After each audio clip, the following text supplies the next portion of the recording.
Alors pour moi, le talk, c'est une des plus belles expériences professionnelles dans ma carrière, un exercice nouveau que j'ai eu à faire, prendre la parole 15 minutes en racontant une histoire sans notes.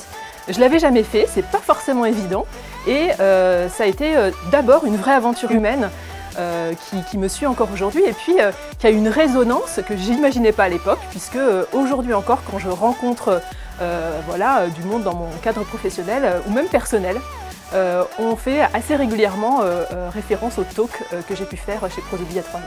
Alors le talk, c'est un moment unique pour moi. C'est un moment principalement de partage d'expérience, partage d'émotions, émotions des clients dont on parle, des clients finaux dont on parle, mais émotions aussi des speakers, avec une sorte de bienveillance qui aussi s'installe dans la salle. Donc plus concrètement, le seul fil rouge, c'est l'expérience client. Et on est dans un discours de vérité, on est dans analyser, comprendre les expériences des clients finaux au travers d'exemples très concrets.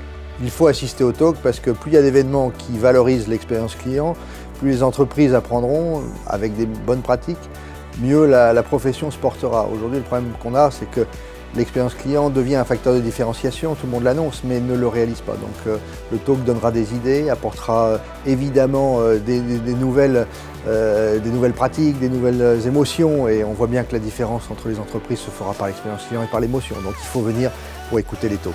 Pour cette 4e édition du talk, il a été mis en place en fait un comité d'inspiration. Ça me fait penser en fait à ce qu'on a fait nous aussi pour TEDx Champs-Élysées Women l'année dernière. Finalement, c'est une suite logique dans la maturité d'un événement. On construit un événement, on construit une communauté, et à un moment donné aussi, on a envie d'embarquer de plus en plus des visages, des sensibilités différentes pour élargir et pour enrichir la programmation. Et c'est ça, en fait, la richesse d'un comité d'inspiration. Et c'est ce qu'on a vécu justement pendant cette réunion aujourd'hui. C'est des différences de points de vue, des regards différents qui vont donner en fait toute la richesse du programme que vous allez découvrir très bientôt pour le 12 juin prochain.